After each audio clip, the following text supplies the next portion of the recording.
Hey, what's up guys? So I figured it was about time to make another little update video on the old Turbo IS here.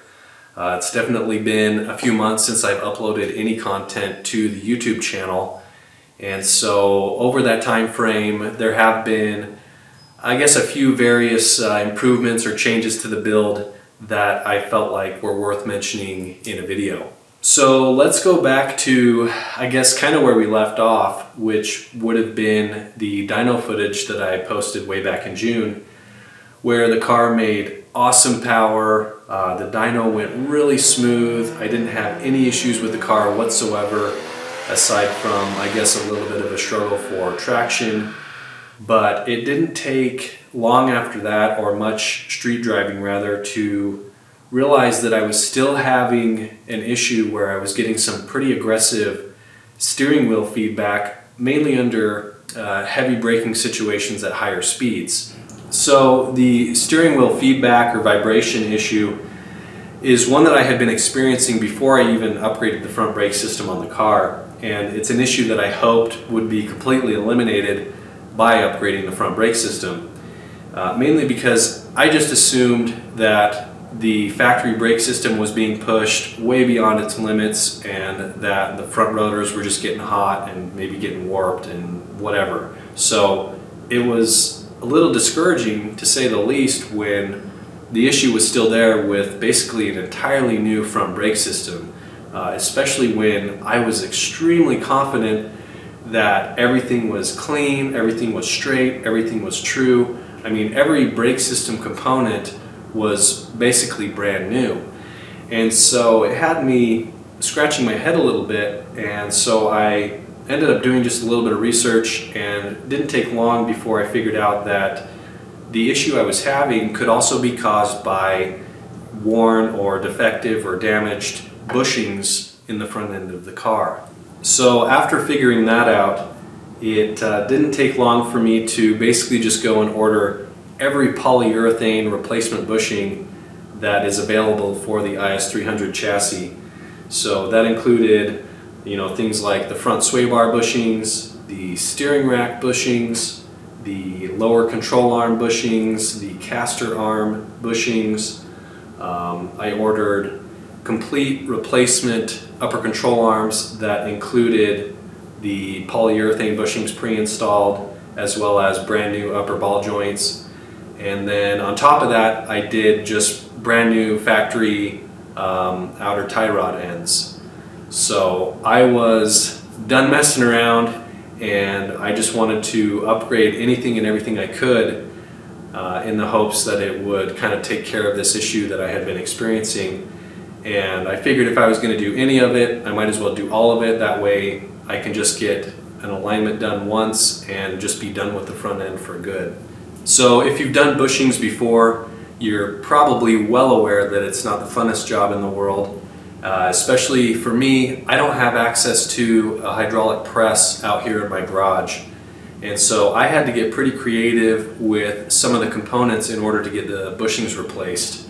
And I actually ended up replacing most of the bushings with the components still installed in the car.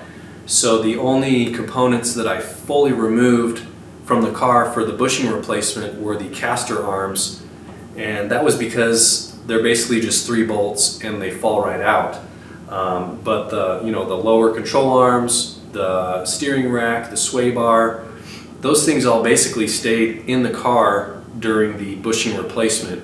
And then the upper control arms were obviously extremely easy and straightforward because I didn't have to deal with getting the old bushings out of the original upper control arms. So that in itself saved me a lot of time and headache, because the upper control arms have 2 bushings per side. So I was relieved to not have to deal with that on top of everything else that I was working on. I knew I was kind of on the right track when I got the caster arms removed from the car and was able to take a closer look at the caster arm bushings, because they were pretty worn out, they were pretty shot. And it was kind of at that point where I felt like I had probably found the biggest contributing factor to the issues that I was having. So one of the tricks or techniques I used for getting some of the bushings removed from the components without a press was I used a hole saw, obviously with a drill, to remove the entire middle section or the rubber portion of the bushing itself. And with it out of the way, I was then able to use a sawzall and make a relief cut along the sleeve of the bushing. And once you make a relief cut in something that's press fit like that, it relieves, a lot of the tension or the stress. And at that point, I was able to basically just knock out the sleeves with a hammer and a chisel. So anyway, after getting all the bushings installed along with the upper control arms and outer tie rod ends, I took it down and got a fresh alignment done, and it seems to have taken care of the issue completely. So that in itself is, a huge benefit or a huge relief. And then kind of on top of that, as an added bonus, I do feel like these polyurethane bushings provide some benefits as far as the handling, maybe the steering response, and just the overall tightness or stiffness of the chassis.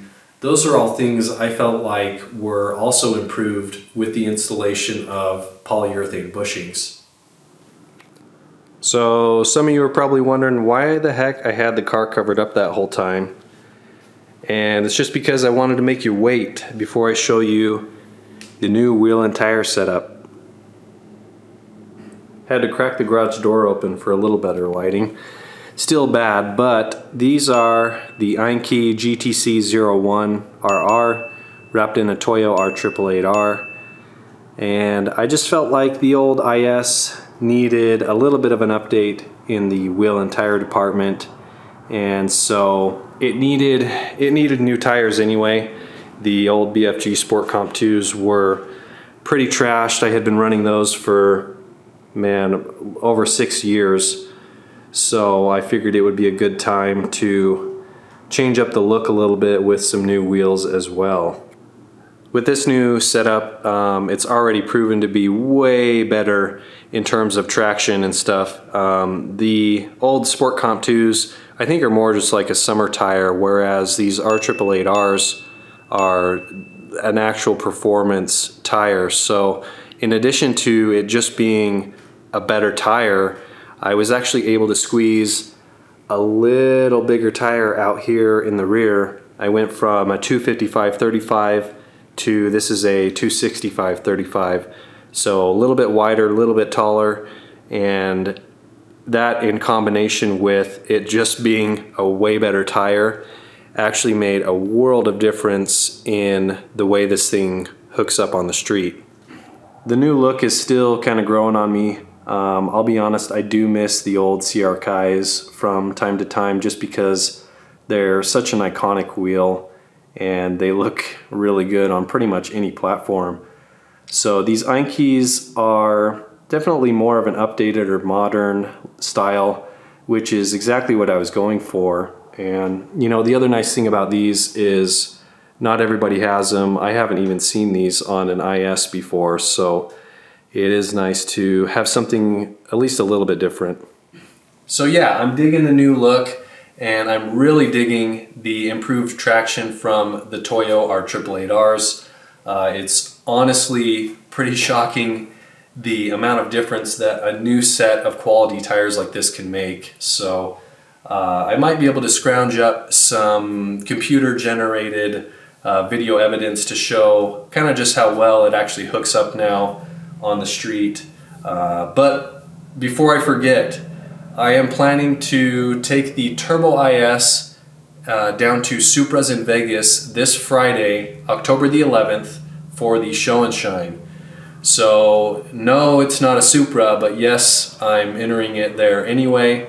So if you're going to be at the show or you were thinking about going to the show, make sure to head down and see if you can find me with the Turbo IS, check it out in person, and maybe even get a free high five or something. Anyway, appreciate you guys for the support. Thanks for watching, and I'll see you Friday at Supras in Vegas.